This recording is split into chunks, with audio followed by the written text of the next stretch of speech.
Ladies and gentlemen, to my right is Charles Looney. We're here at the Quantum Summit 2024 in Cape Canaveral, and it's day 2 of the conference. The energy's been high. We're concluding it, though, so I know Charles has got to jam out of here. He's got some homes to build. He's a home builder in the area. And Charles, I appreciate you sharing your time with me. How are you doing today, sir? Fantastic. It was a great event. It really was, yes. It was. And what were some of the talking points that caught your eye or really left an impression on you here?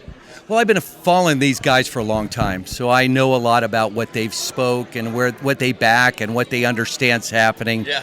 What was very interesting is kind of our direction of where we're headed. Okay. Where are we headed? Blockchain technology, truly. This whole world is about to change. Everything that we know, everything's going to be digitized. Everything's going to be, I feel it, from a sovereignty perspective, that's where we're headed. Mm-hmm. I think XRP is the tool that allows us to do that. Is that the logo that's on your very head, sir? That was from the XRP event, which you were there. Yeah. Oh, from the XRP Las Vegas conference? Yes. In fact, if you look, there's David's signature right there. David who? Schwartz. David Schwartz? Yeah. Mr. Joel Katz himself.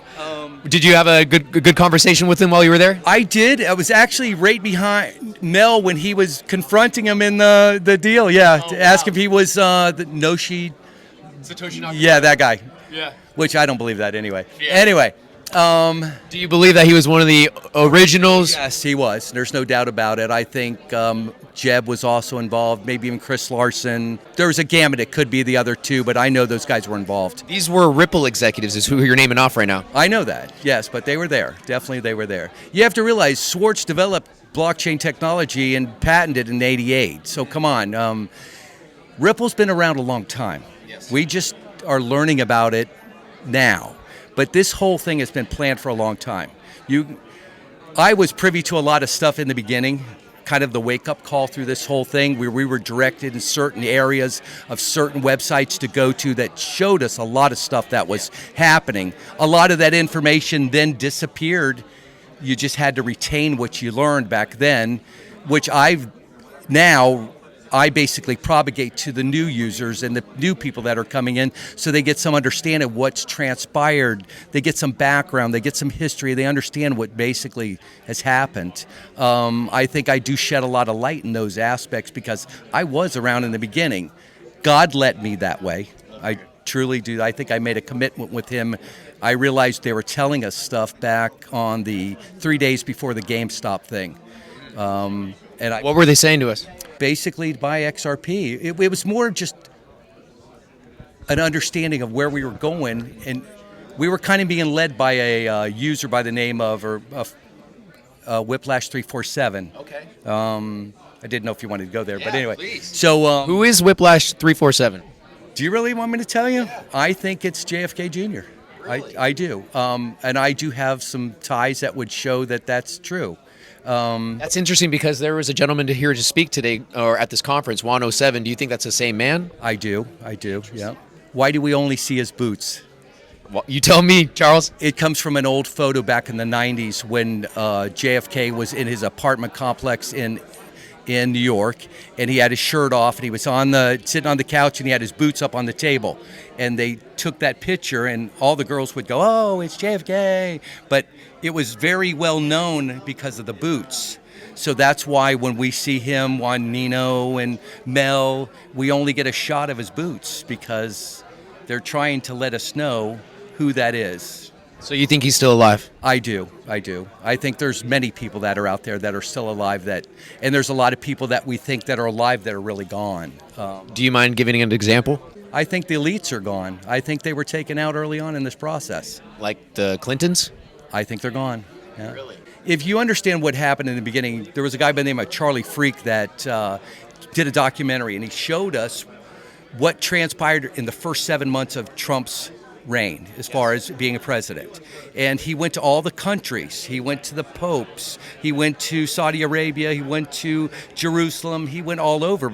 But the actions that were transpired when he was there show you something that has never happened before. Like he was awarded to be the king in Saudi Arabia. He did the dance with the blade, and they gave him the necklace, and he sat in the king's seat. He goes to England. He walks in front of the queen. He goes to the Pope in Melania dresses in a funeral outfit, and so does the daughter. The Pope's frowning in the picture, and Trump's smiling, because this was all part of it. We didn't know what was going on, right? But we were being exposed to it, and that's what Charlie Fried did in his video. Is he showed us what was happening so that we put it all together. It sounded like you were defining more of like a ritual or something of the sorts. No, this was basically, he went in and basically told all these presidents, I'm the man now. Yeah. That's what happened. Remember, he let those people sit at that G20 summit 6 feet apart for an hour and a half in the hot sun. Why did he do that? That's a very good question. Please tell me why. Because he was just showing his power at that time. He was the only one to speak at that conference, by the way. Really? That's right. Do you remember when CNN had that clip where he muscled his way up to the front and then he straightened his tie, right? Yeah. Because he was showing us, I'm the man. Yes. Right. Well, I mean, I think he still shows us and flexes with his whole entourage of Secret Service. That's true, yeah. I live in Southern California, and so there's been multiple times where I see him drive through Newport Beach to Huntington, and they have to shut down the roads. Right. They've got motorcycle brigades. Don't forget the ambulance at the very end. Only the president travels with the ambulance. You know that, right? No. Yes, he's showing you. Right, but we still think that, I don't, but everybody thinks that Biden's our president. We're being woke up. This is all about waking up. We have to wake up. We have to take control of our country. We have to rise up as people. We have to basically kind of dictate our future, because we've always been taking the back seat. Just like Mrs. Hayes that was here that did a nice speech and stuff like that. Yeah. She was totally correct and said, this is not a popcorn moment where we're going to sit here and pop the popcorn and we're going to watch it all happen. We have to get involved. It is now time for us to take control of our country, our world, and live in a sovereign world, which God really wants us to be in. I love to hear that, and I appreciate your words. A couple more questions, Charles. You mentioned you're a builder. I hope you don't mind if you ask. Can I ask how old you are, sir? I am 62. 62. You're the same age as Mel, basically. Yes. Now, can I ask you what your peers, maybe those that are on the construction site with you, what are they talking about when you bring up crypto, XRP, Ripple? Is there any type of friction? Yeah, there's a lot of friction. To me, they think I am the crazy one, that I don't see what's going on, but I truly do understand what's happening. Yeah. I'm trying to educate them to where we're headed. You know what's so funny? Because I was in New York City for an event, for a press conference at the NASDAQ, and we were coming out of one of the subway stations, and there was a section where there was construction guys working out on the street, and what was so beautiful and powerful was that construction worker had an XRP sticker on his helmet too. There you go, brother. Do you have an XRP sticker on your helmet? Many of them. I love to hear it. Charles, is there any last words that you'd like to share with those in the audience that might empower them to make the next step to pursue this type of this journey that you have?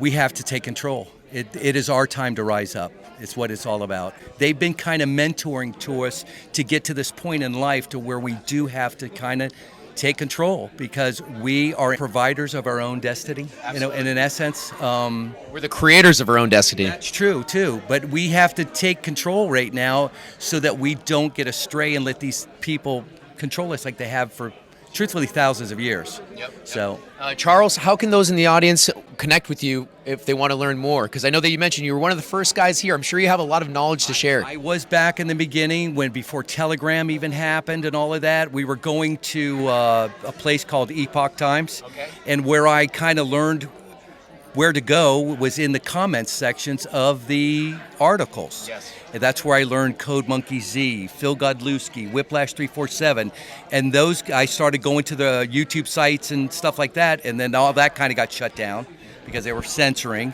And then everybody's like, let's go to Telegram, and that's where it just went boom. Yeah. So you have to get on Telegram. That's the key. Telegram is powerful. Any other platforms you recommend? Twitter, of course, which is common to most people right now. In fact, a lot of these influencers here have big Twitter accounts. Yes. I'm not so much a Twitter guy, but I will have to become that because I'm starting to get a little more known. So, would you be willing to share your handle with those in the audience? Not at this time. We're changing it, that's why. So I don't want to give out the old one when we're going to a new one. Yep. Okay, well then, how about when you do change it, I'll be sure to share your handle in the description of the video so those can find you at a later date. Good idea. I'll do that. Excellent. Well, Charles, it's been a pleasure to speak with you, sir, and I hope you have a great rest of your day here in Cape Canaveral. Thank you, my friend. Thank you.